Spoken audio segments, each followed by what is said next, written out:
Namaskar to everyone. Respected Dr. P. Chandrasekhara, Director General Manage, Dr. Quentin Tyler, Director of MSU Extension, Michigan State University, United States of America, Dr. Karim Maredia, Director of College of Agriculture and Natural Resource Management and also International Programs at Michigan State University, and my dear colleagues. Today we are pleased to invite Dr. Quentin Tyler and also Dr. Karim Maredia for Manage Krishi Gyandeep Knowledge Lecture Series 14. Welcome all of you to the session.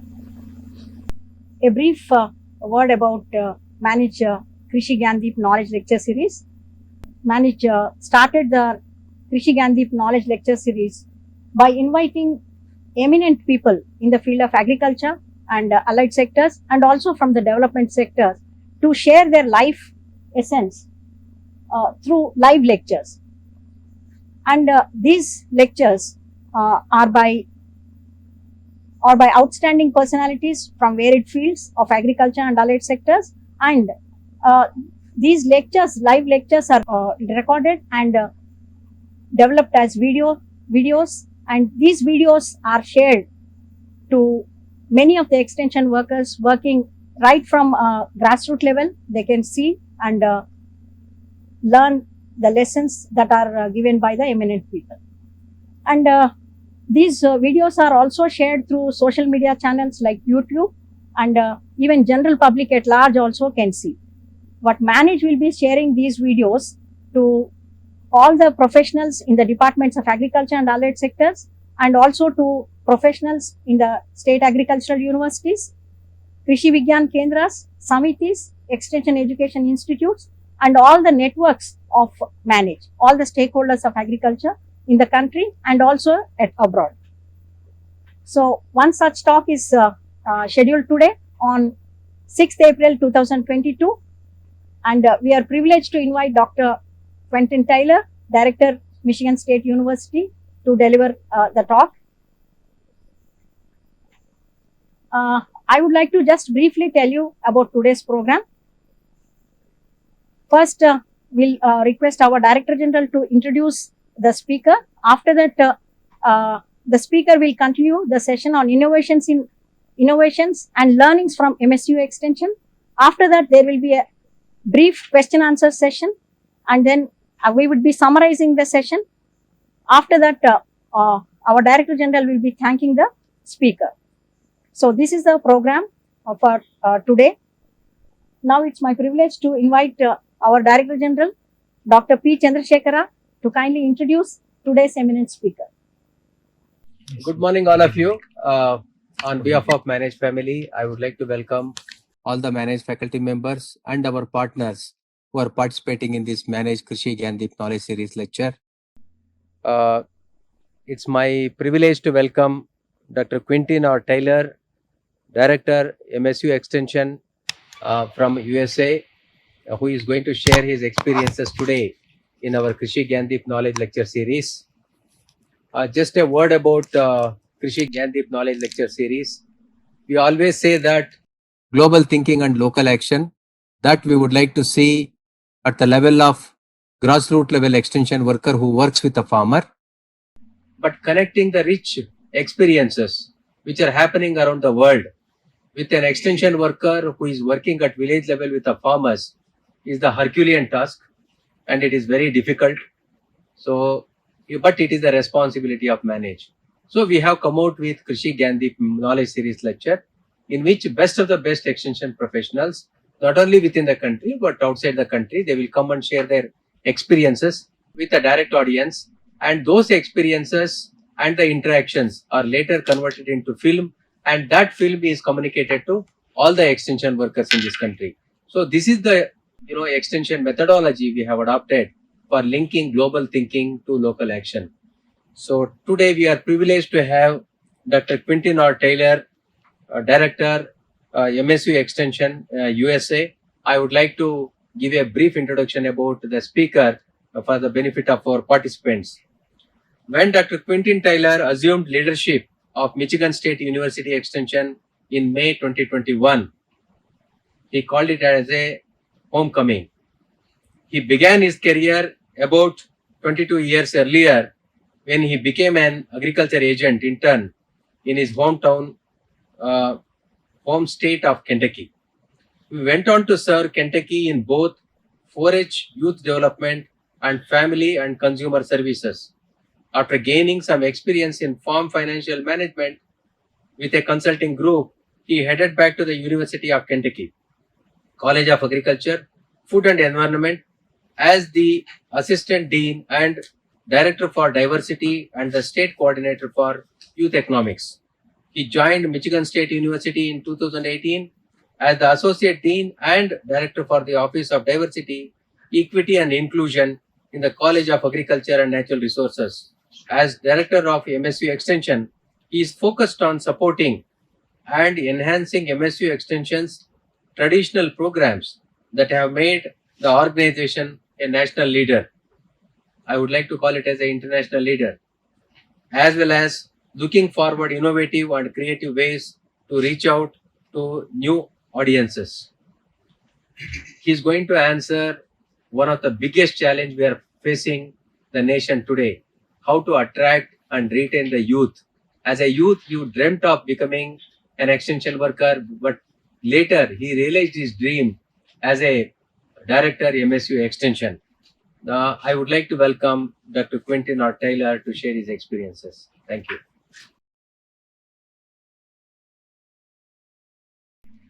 So I'm definitely honored and appreciate the invitation today to talk about my experiences at the University of Kentucky, as well as my experiences at Michigan State University. My experiences, I feel like, from my perspective, can tell a story. They can tell a story of innovation, they can tell a story of persistence, and they can tell a story of moving forward. The more that I've looked at my experiences at the University of Kentucky and also at Michigan State University, initially, I thought the differences were very stark. But the more that I looked at my respective experiences at both institutions, I found out that we had a lot in common. See, a lot of times in this work, we tend to look at what's above what I call that waterline of visibility, that iceberg. But once you get into the details of it, we as extension organizations have many different faces, many different ideas, but one common goal. And from my perspective, that common goal is to improve the lives of those that we work with. So from my perspective, my roles have always been to improve the lives of those that represent the state of Kentucky, as well as those that represent my new home, Michigan State University. So I want to provide a synopsis of who I am as a worker in an extension. As was told by my introduction, I am the director of MSU Extension. I oversee 700 faculty and staff throughout the whole state of Michigan. But interesting enough that I came to Michigan State, recruited from the University of Kentucky as an associate dean, a national search that brought me to work in the area of diversity, equity, and inclusion. So I'm going to tell you what that really means. From that perspective, what it means is to work with people, to provide support to people, and to link opportunity.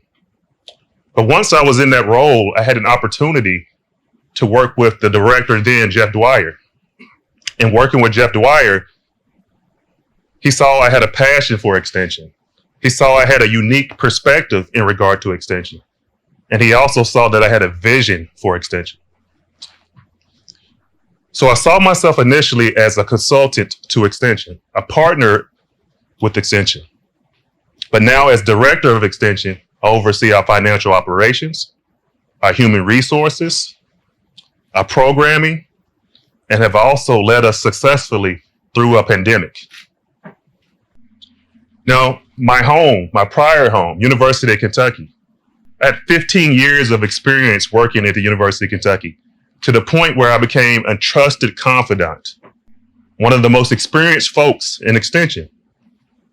As was told by my bio, I actually started as an 18-year-old intern, agricultural intern, in my home county of Hopkinsville, Kentucky. I worked in the area of agriculture, one of the largest areas in terms of production ag in the state. Then I became an extension specialist, working with farmers in what we call the Bluegrass area, working with financial profits and ratios, improving the bottom line of all farmers. And then I became responsible for recruiting and retaining folks in our organization. I was involved in every single interview that went over 15 years at the University of Kentucky in our extension service. And then also I ran the summer intern program, the largest program at the University of Kentucky. As we talk about, the only thing that's constant is change. At the University of Kentucky Cooperative Extension, we noticed that our organization needed to change. So select individuals, select partners, select stakeholders were all brought together to look at our programming needs. I led one of those committees, and we implemented a new process, a new structure for extension that's currently being implemented now at the University of Kentucky.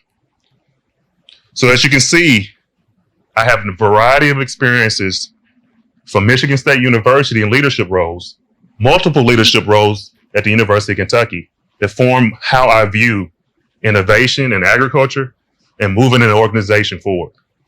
So again, I want to show you geographically the state of Michigan. So this is Michigan, 250,493 kilometers squared in the state of Michigan. And this is in comparison to the country of India, as you can see below. So I want to give you a snapshot. That's Michigan. So if you look at the state of Michigan and how we're organized into what we call 14 districts in extension. These are all of our districts. And each of these districts have what we call a district director. And these directors oversee anywhere between 30 to 80 to 100 employees. So that's to our districts, 14 districts. And they work in collaboration, what we call our institutes. So we have 4 institutes, and I'm going to talk about that a little bit later. But they work in collaboration. The institutes are according to our programmatic needs in extension. But it's important because we have leaders in these roles. These leaders communicate our needs, the needs of the counties to our programmatic areas, and also to me as a leader. So that's the organization and how it's structured in Michigan. So now the state of Kentucky, my home state, 104,659 kilometers squared. As you can see, it's smaller than the state of Michigan, but the location is somewhat different too. As you talk about commodities, as you talk about stakeholders, it's different, very different. Now, if you would drive, I would say about 6 hours or so from Michigan to the tip of Kentucky. Now, this is Kentucky structure, which is new. Now, keep in mind, I played a role in organizing this new structure that's happening now. I left Kentucky 4 years ago, and this structure, I recommended this structure that's now happening. So again, you have what we call area directors. You have 3 central regions, you have 3 areas, main areas. You have a west region, a central region, and you have an east region. Those are what we used to be called our districts. Remember I talked about districts in Michigan. And then now what they also have is what they call 24 area managers. Those area managers are closer to the communities which they serve, can have accountability in terms of financial, and also just strengthen relationships. So Kentucky actually brought together more leaders, closer connection to the communities. Now, in terms of state demographics, Michigan has over 10 million people in the state. Kentucky has a little over 4 million people. Michigan has 83 counties. Kentucky has 120 counties. As you talk about the average income that a household has, in the state of Michigan, it's around $59,000. In Kentucky, it's $52,000. As you talk about a college degree, 30% or higher in the state of Michigan, 25% or higher in Kentucky. Now, in terms of, this is an important figure here, as you talk about the jobs in the food and agriculture industry, Michigan provides 923,000 jobs in the food and agriculture industry. And that's a lot. In the state of Kentucky, Ag industry provides over 250,000 jobs. In the state of Michigan, 10 million acres of farmland. In Kentucky, 12.8 million acres of farmland. The average farm size is 172 acres in Kentucky. Michigan has only 52,000 farms, and Kentucky has 74,800 farms. So again, I'm providing a snapshot so you understand the context in which I'm going to explain the differences amongst these two institutions, these two states. Now, in terms of commodities, the state of Michigan is second in the country in terms of diversity of commodities, only to the state of California. We have over 300 different types of commodities in the state. As you can see, the state of Michigan ranks first in tart cherries and fourth in sweet cherries. And in 2016, Michigan produced 224 million pounds of tart cherries. Other leading crops, Michigan ranks first in asparagus, cucumbers for pickling, and squash. The state ranks third in blueberries, fourth in fresh carrots, fifth in tomatoes, and sixth in milk production. Michigan beans. Michigan is first in dry black beans, cranberry beans, and small red beans, and second in all dry beans. And this is in the country. There are over 140 commercial wineries and over 3,000 acres of wine grape vineyards in the state. Riesling is the #1 planted variety in the state. Michigan is the leading producer for chipping potatoes used for making potato chips. Nearly 2 million Christmas trees come out of Michigan each season. And again, there are over 300 commodities produced in Michigan, which we call the mitten state because it's shaped like a mitten. Now, Kentucky. The top ag commodities are soybean, corn, poultry, horses, and cattle. Kentucky ranks first in U.S. in burley, fire cured, and dark cured tobacco production, and second in overall tobacco production. It produces over 130 million pounds of burley tobacco, first in production of non-alfalfa hay and thoroughbred horse breeding. Over 35,000 horse farms with over 242,000 horses across the states. Over 900 large poultry farms are in Kentucky. More than 289 million broilers are raised on farms in the state. Over 5 million hens laid 1.3 billion eggs in 2018. 32,000 farms raised beef cattle in the state. 53,000 Kentucky dairy cows produce about 126 million gallons of milk. And there are over 1,400 swine operations with over 285,000 pigs in Kentucky. So Kentucky might not have the diversity that Michigan has, but it has a huge presence in what they do produce and support. So a lot of times we talk a lot about funding. So I want to provide a snapshot of funding in terms of our budget in which I operate with as the director of Michigan State University. So typically, on average, the last 5 or so years, the annual budget has been around $95 million. That is my operating budget for Michigan State University. As you can see, 35% of it comes from grants and contracts, which is really unique to the state of Michigan. Our state appropriations, which is the central part, I think here, 30 million comes from that. County investments. So again, as you talk about Michigan State University, we consider ourselves in partnership with the federal government, the state, and also local county officials. So in county investments, it's 15 million, about 17%. As I talk about the federal government, again, which is equivalent to UL Central, we get about 13%, which is around 11 million. And that number continues to decrease. So we have to be creative and innovative in terms of grants, state appropriations, and also proving our worth and our value to our counties. So we want more funding from our counties. And also, we have a small percentage here from my MSU General Fund, which comes through the university. So as you see, all these pieces of the puzzle of what we call our three-legged stool, which is federal, state, and local, helps in terms of our funding.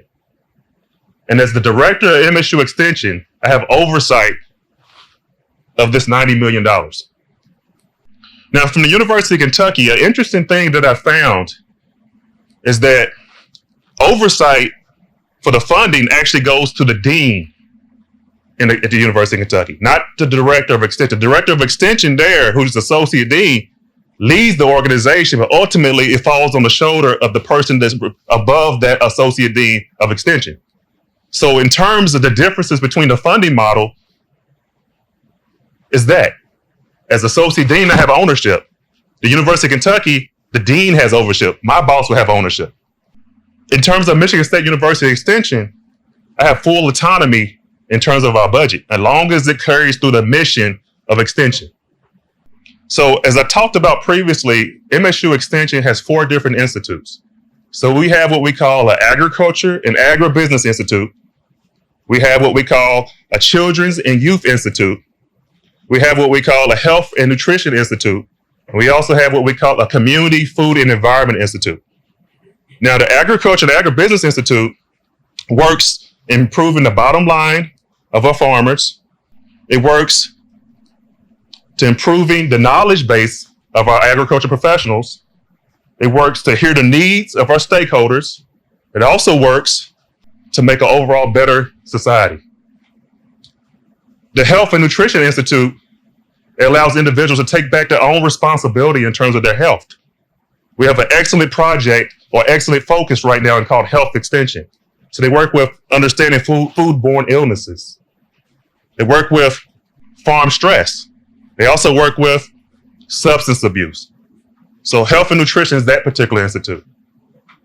Now, which is really important is the development of the next generation of talent. Who's going to take over my job? Who's going to take over the jobs of the folks in this room? How do we train our youth and develop our youth? And that institute is our Children's and Youth Institute. And last but certainly not least, we have what we call the Community Food and Environment Institute. So they work with making stronger communities, engaged communities. So again, that's another difference in terms of the University of Kentucky. They don't have institutes. They have what they call programming areas. So they have 4-H and youth development. They also have farms, gardening, and environment, community and economic development, and also nutrition, family, and homes. And from my perspective, I personally feel like Michigan State University is proactive in these institutes because each year, annually, I allocate budgets to each of my institutes. They have autonomy in how they operate in their respective institutes. We do quarterly check-ins, but they have full autonomy. They handle their budgets, they hire, they strategically place people throughout the whole state. And to me, that's proactive, it's innovative, and it's creative because they have a pulse to what's going on. In terms of our funding, we have what we call memorandums of understanding agreements with each of our counties, or either we have what we call millages. So memorandums of agreements means that the counties allocate certain funding toward positions, programming, or infrastructure. And it's a relationship, a signed agreement that we have with each of those counties. If we don't have a memorandum of agreement, we have what we call millages. And that goes through a tax levied on property that's voted on through the people in the community. So we work with the county commissioners. We work with legislators. We also work with other universities. We work in terms of contracts and grants. We work with community partners. And also we have another partner at our university that gets a little over $100 million from the state and the federal and the local. It's AgBio Research. And that's the research portion of the university. And then also we work with the college, which is the general fund, the teaching portion of the college, of the university, which is really different from the University of Kentucky. They do have a county tax. They also have additional positions from the county. We both have relationships with the United States Department of Agriculture, but also Kentucky has a structure that's based on tradition and based on history. And I'll go into that a little bit. But as you can see, the funding mechanisms are different, the structures are different, and the makeup is different. Now, from my perspective, this is all about innovation and moving forward. And I titled this slide Leadership. And this is from my experiences at Kentucky that I felt like a lot of folks at the University of Kentucky at that time, they all thought the same. If you said an idea, everybody would agree with you. It was groupthink. Now, one of my experiences from Michigan State, and Kareem can attest this, if people don't agree with you at Michigan State, they're going to tell you. They're going to tell you your opinion. They're going to tell you their perspective, and I value that. Because as a leader, I believe in team leadership. Coming from the pandemic, coming from agriculture and innovation, from my perspective, I can't be everywhere at every given time, and I don't know it all. So it's important for folks to tell me things I may not know or may not be aware of. And then also, in terms of the geographics of the state of Kentucky, you had the eastern part of the state, which is really rural, it's mountainous. You have the western part of the state, which is huge and flat land. Then you have the central part of the state, is more the urban area. Michigan has what we call the Upper Peninsula, which is only 3% of the state population, but it's huge in terms of the landscape. You also have urban areas. You have rural areas. You have a variety of diversity of different types of people there. And then also, in terms of leadership, when I was at the University of Kentucky, we had a leader actually resign when I was there. So we had several people come in terms of interim rule leadership. So it was going through a transition. At Michigan State University, prior to me taking the position, the previous director and I met, and he said, you need to be in this role as director of MSU Extension. So they gave me a year to sit back, observe, and they had an interim director for the last 2 months before I took on the role. So I had the support of the previous director, but also I was leading during the time of the pandemic, which caused a lot of uncertainty. What I also noticed was differences in terms of the staffing. As I talked about tradition and history in the state of Kentucky, they have what they call an agent. An agent is the person on the ground in the respective communities. Each county in Kentucky at least has one agent. People are used to having that county presence, used to having that agent. Whereas in Michigan, we have what we call specialists. We have a county presence, but it might not be all in agriculture. And that's due to budget constraints. So we have folks that are considered specialists that cover several counties. And that's one of the challenges as we talk about extension, being the history, being traditional. People are used to having a county agent by their side. The person that comes by their farm every day, the person that asks questions about how you're doing. But what we're trying to do as an organization is to get people to think forward about our people being experts, our people having at least master's degrees in this area. We even have people with doctoral degrees that are at the grassroots level. Again, we have folks that work in teams, what we call work teams. They work across counties, they work across states. And then also from the UK extension standpoint, they're implementing a new model. And they have what they call county extension directors. They have a unique position which they focus on women and underrepresented populations called agent at large. And they're now looking at how can they bring in counties to help support agents beyond a 2-agent model. So UK funds 2 agents per county. And any other agent that they want to have, that county has to come up with all the funds to hire those folks on a full-time basis. So I think folks will really be interested in this slide here. So this is another difference between Kentucky and Michigan. So Kentucky, as we talk about federal, state, and local partnership, Kentucky is in partnership with what they call in 1890 a historically black college and university. So Kentucky splits funding with Kentucky State University. Kentucky State University focuses on historically black colleges and universities. So they have to split funding. They split positions. They work collectively with these folks. And the reason being because the first Land-Grant Act, created in 1862, provided funding and land to what predominantly white institutions. People of color, they couldn't go to the 1862 institutions. So they made what they called an 1890 institution. So a lot of our southern states have 1890 institutions. Michigan doesn't have an 1890 institution, but we do have 3 tribal colleges, 3 land-grant institutions, which we call 1994, the focus on Native Indigenous populations. And they're Bay Mills, Kenwa Bay, Ojibwe Community College, and Saginaw Chippewa Tribal College. And again, it's a focus on Native Americans. So that's what we have in the state of Michigan. Also, in Michigan, we have 12 federally recognized tribes. In the state of Kentucky, we don't. In the state of Kentucky, Kentucky State focuses on minoritized, small, marginalized farmers. They also have an emphasis on aquaculture. too as well. So as you can see, there's several differences in both institutions, but as you move forward, each of these institutions have expertise in working with these different populations and these different farmers and these different groups.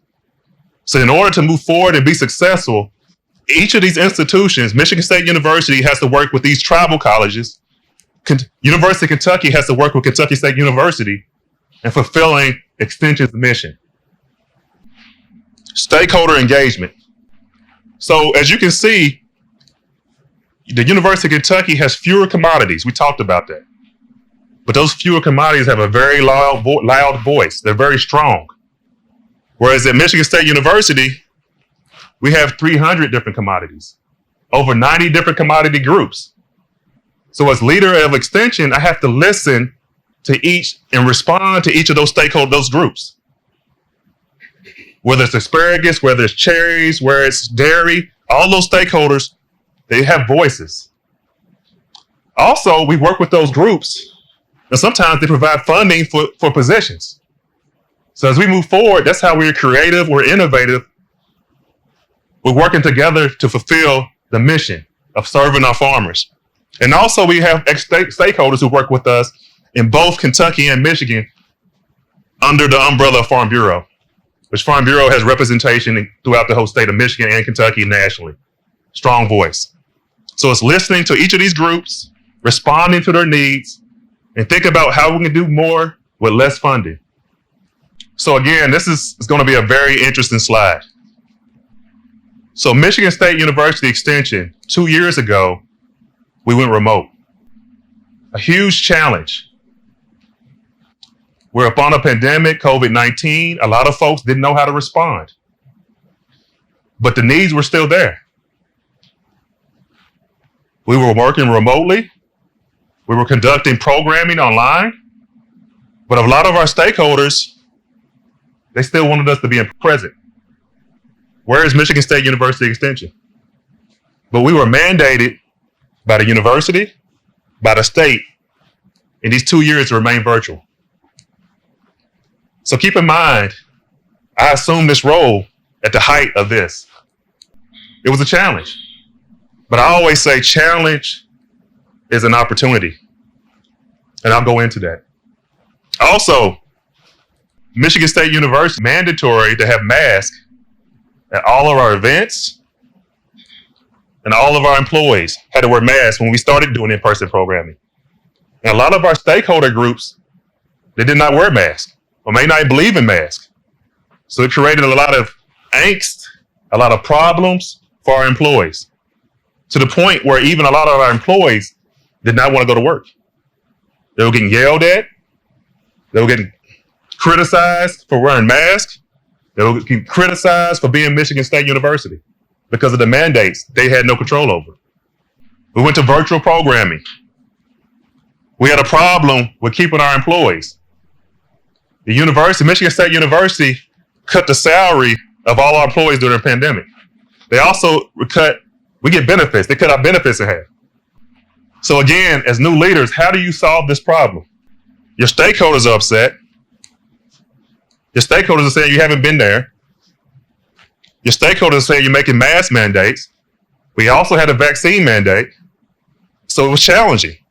And then when you bring people back, our folks were so used to being at home, they wanted a hybrid policy. And what if you don't give those folks that hybrid policy? Then you lose those trusted folks that have been around for 20, 30 years. Those folks that know the organization. Those folks that make Extension go. So what we did, we were being proactive. We were being innovative. We developed our own hybrid policy way before the university. Michigan State University Extension devoted their own hybrid policy. We made it. We developed it. Now, the University of Kentucky was totally different. They didn't shut down and go remote. They were still going hybrid when time came. Initially, they shut down, but they went hybrid throughout the whole year and a half. The workers were still there. They strongly encouraged masks. They strongly encouraged vaccines, but it wasn't mandated. But also, I think it's important to understand. Remember, I showed everybody the picture of the state. So there's different beliefs at different geographic points in the United States. So at times, I would believe that the more southern you go, the more difficult it is to have mandates. So again, I want folks to understand during the pandemic what we as an organization were dealing with. But my favorite quote is, tough times don't last, tough people do. And that's what I've been saying over and over to our organization. What we've been through for the last 2.5 years makes us who we are. Our folks have been creative. Our folks have been innovative. Our folks have pivoted. Our folks have been bright. We have new folks coming on board. We lost a lot of people. We have over 100 different job openings right now. But we filled a lot of jobs, new energy, new presence, and some of the programs that I feel really good about from a state and national reputation. Our health extension, a focus on farm stress, a focus on just being a model, working with healthcare.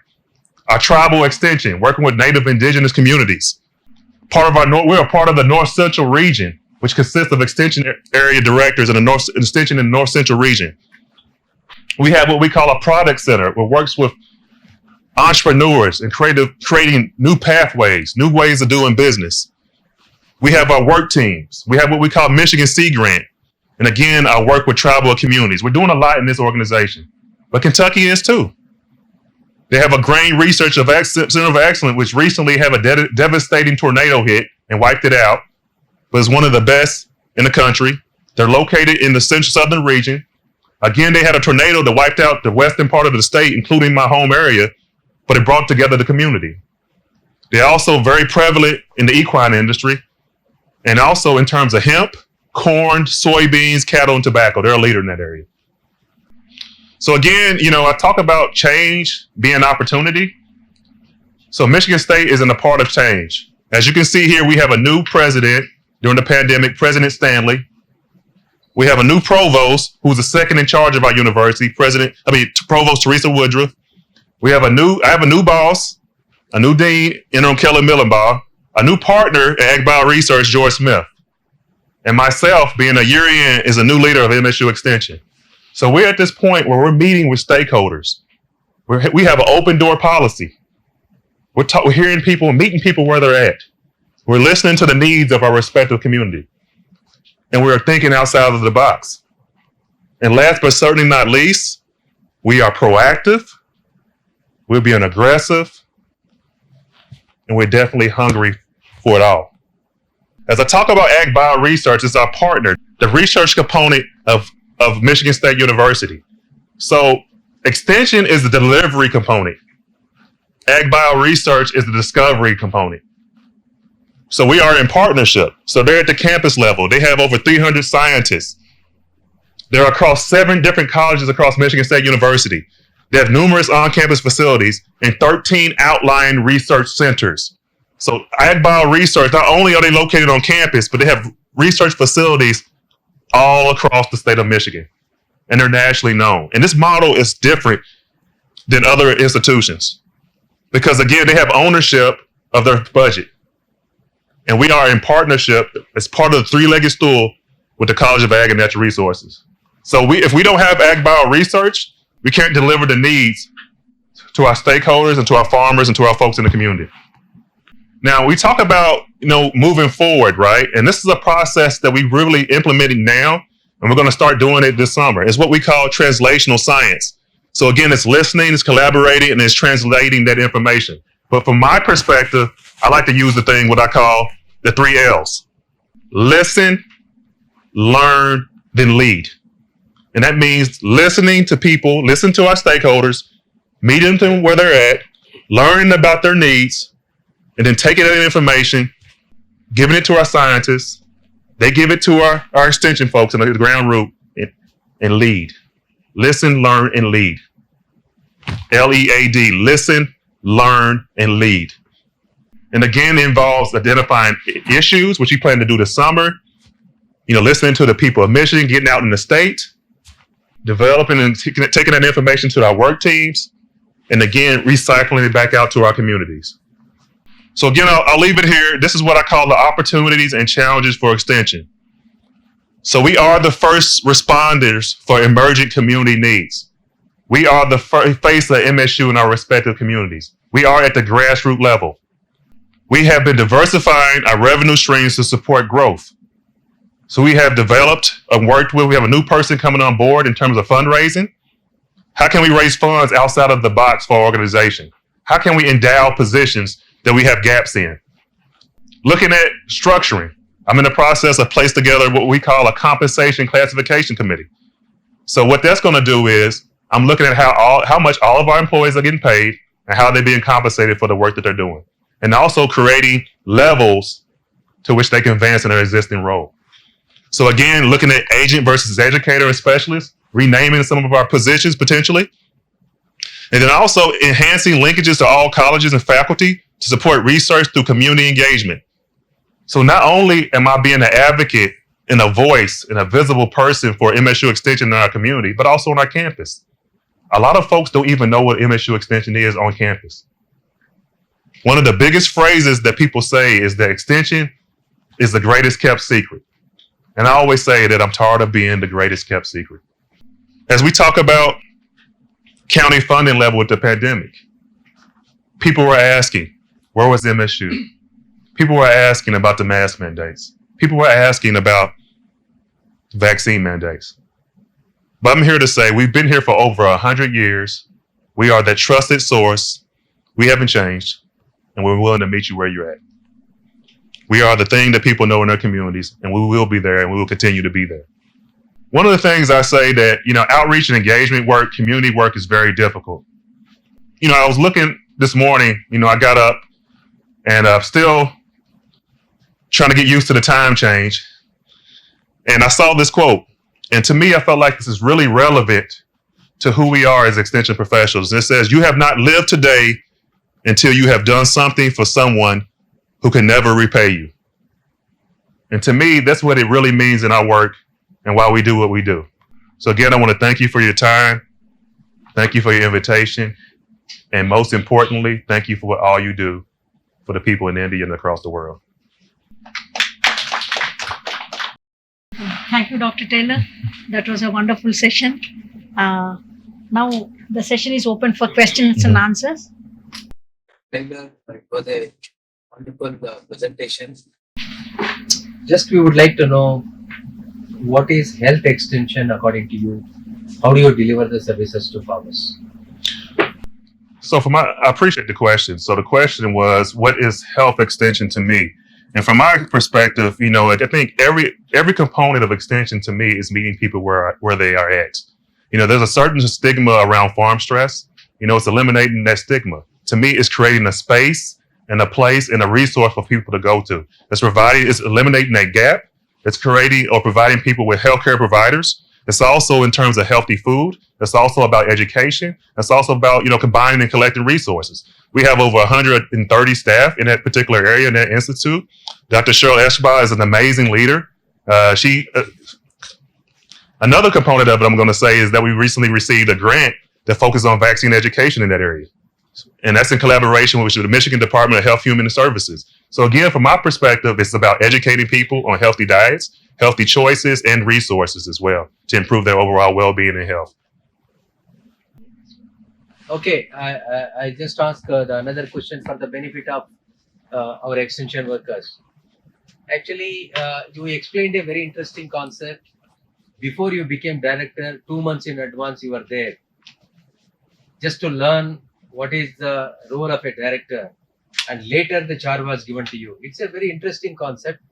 I feel that in a open extension system, there is a lot of scope for experimenting this, because somebody is passing on the legacy to the next person based on his understanding of the local community, which is centric to our extension activities. Would you tell something about your experience? It's a very interesting concept. Yeah, so, it's interesting because I've been fortunate enough to have that at every level of my career. I think, when I first became, when I was an intern at 18 years old, they placed me with an experienced agriculture agent at the grassroots level. And he would take me to the farms and he would introduce me to people. And we would ride around in his truck for hours. And he'd say, this is how you address people. This is how you talk to people. This is how you see what the needs are. And even people may say they might be resistant initially. This is how you get people to warm up. The first try, they might not welcome you to your home. The second try, they may not. But if you keep coming, farmers will respect that. So I had people at that level. Then when I got to the University of Kentucky, there was an extension professor, Dr. Lionel Williamson, and I was in his class, and I did not like to talk. And he would call on me every class period and say, Mr. Tyler, would you share your thoughts? And it got to the point where, I started coming by his office. And then he started telling me stories about how to interact again from that level. And I was a rural kid. I came from a rural community, so I wasn't used to college life. And he talked to me, explained different things. So he introduced me to that. He hired me as a student worker. He gave me a job. I got a master's degree. Then I took over his job at the University of Kentucky. And then I came to Michigan State. And then I would always meet with the extension folks.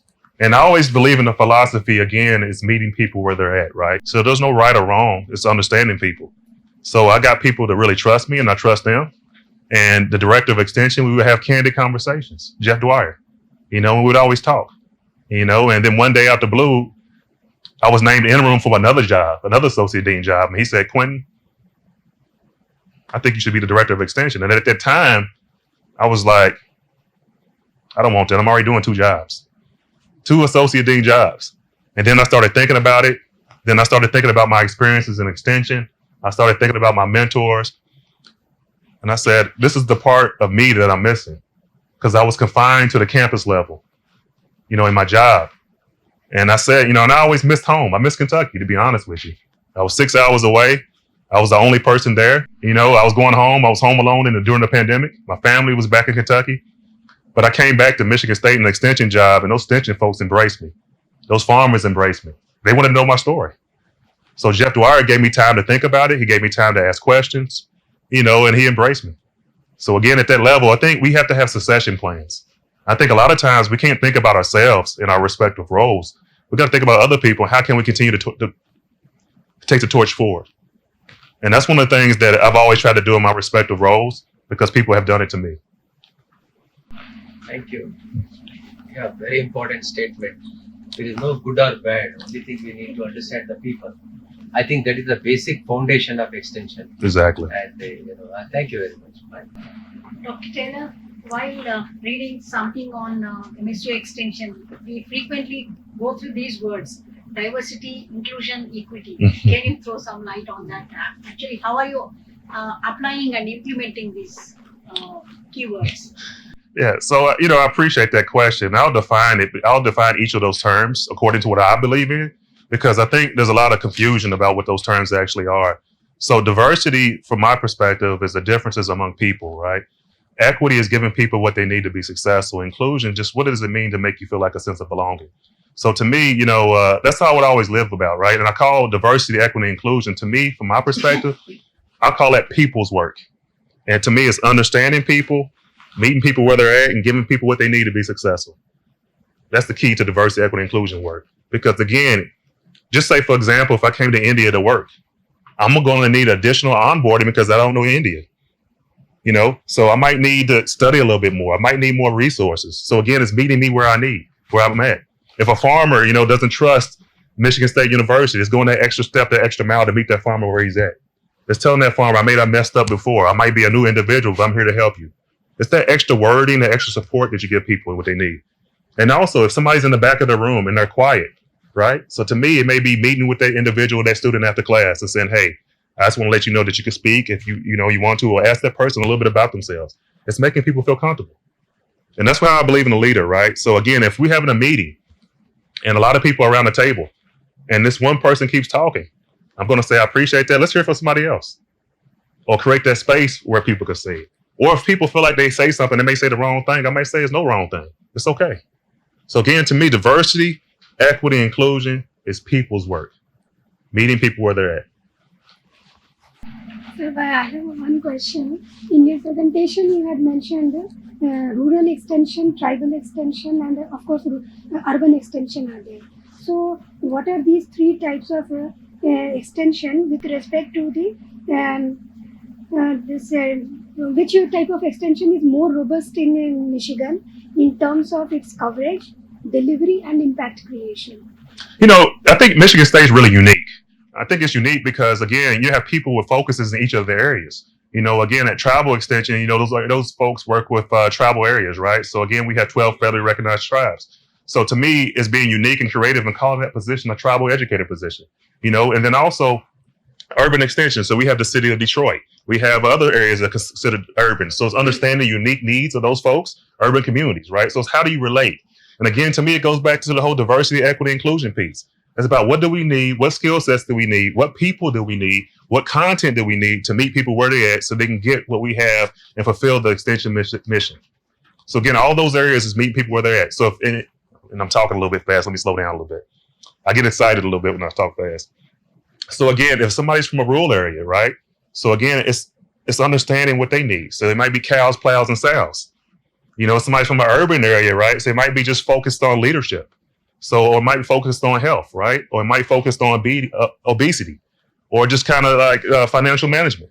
So again, to me, it's looking at your context, looking at your area, and designing specific positions, collaborating with folks so you can make those things happen and fulfill the extension mission. So one more question I have. That so when you had assumed the responsibility as a director of MSUE, the pandemic has already hit the globe. So what were the major challenges faced during that period with respect to organization management, extension delivery, and what strategies you had used to address these challenges during those new normal set of challenges that were faced soon as you had assumed the charge? Yeah, so to me, the biggest challenge, there was several challenges, but the biggest one was that we had a lot of university-wide mandates that I had to deliver to an organization, to folks who didn't even know me. I was behind a computer screen. I was probably this mythical figure that everybody hated, and I had to deliver these mandates. But I always, people, you can never judge a book by its cover, I would always say, right? And I felt like just being patient, with myself, because I know folks weren't going to be patient with me. But I knew, they may say things about me. They may not like me because they don't know me. And I knew once I've been able to get in person with folks, I can relate to anybody. And they see that I truly, genuinely care about them. And it's not about myself.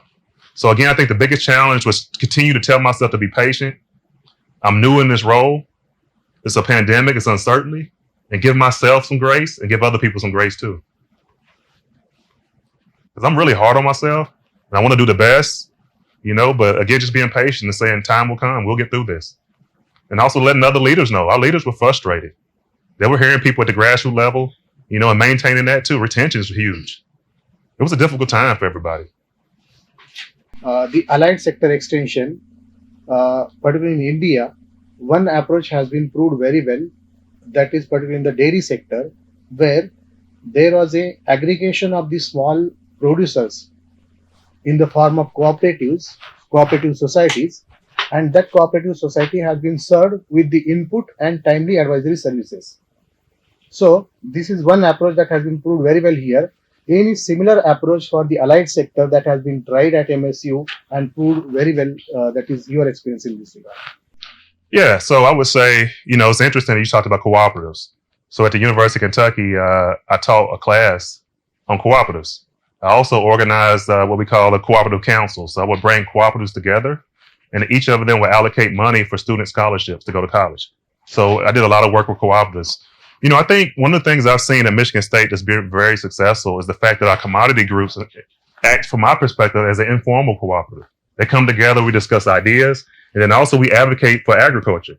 As we talk about, federal, state, and local allocations, we bring those groups together, and we have a strong voice in terms of agriculture. And we're doing that right now. And that's one of the things I really appreciate about the state of Michigan. The presence of agriculture, the presence of Michigan State, the importance of Michigan State, and the importance of resources and our infrastructure at Michigan State University.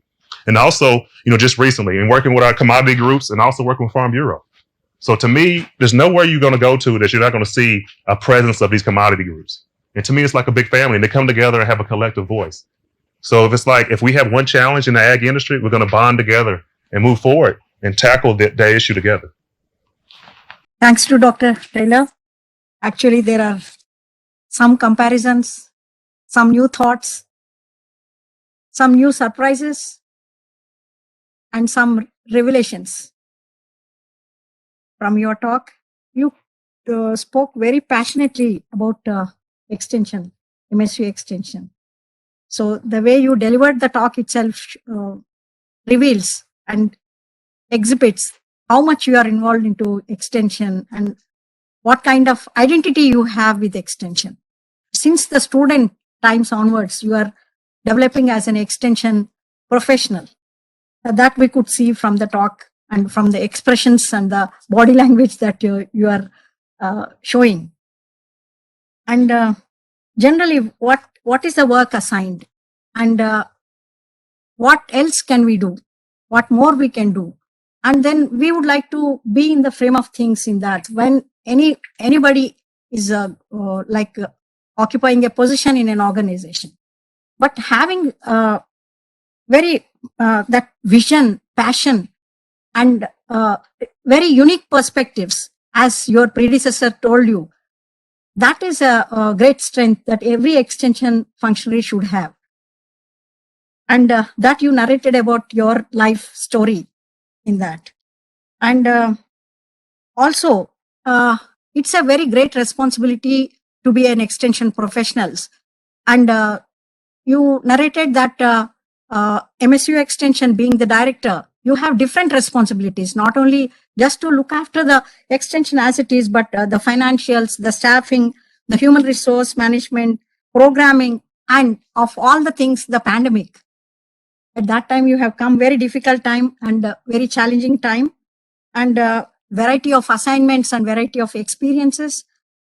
In India too, as mentioned by all our colleagues, every sector is having minus growth, but agriculture is forging ahead with positive growth.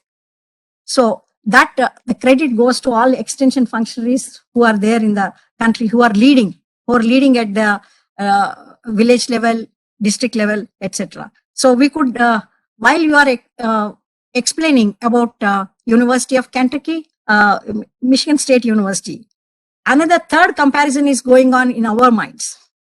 We are trying to relate it to the Indian context. So a lot of comparisons were going on when you gave different subheads while the presentation is going on. And we could see a lot of things and issues relating to leadership, a lot of challenges and resistance during the pandemic. The situation was very tough, and new roles, new jobs, new people, and the already established people leaving the institutes. So all that and farm stress during that time. So what we could gain from your talk is that change, humanly, generally we think that we are resistant to change, but change is an opportunity. As you told, change is an opportunity, and be proactive and aggressive even during the challenging time. And another important thing what we learned is that listen, learn, and lead. So these three concepts may really help any extension functionary to move ahead. And then opportunities and challenges for extension also you narrated at your level in the Michigan State University. And the final thing I think all our colleagues are impressed with is that don't judge people. Not judging, but what is important is understanding people and understand their perspectives, their way of reasoning. How do they look at the problem? So their way of reasoning and their needs, that's what extension actually needs to do. So thank you so much, Dr. Taylor. We are enriched by the kind of identity you have towards agricultural extension. Thank you so much. I request the Director General to come onto the stage. Thank you, Dr. Quentin Tyler. We learned many things about extension, but more than that, you gave a great philosophy to the extension. That's very important.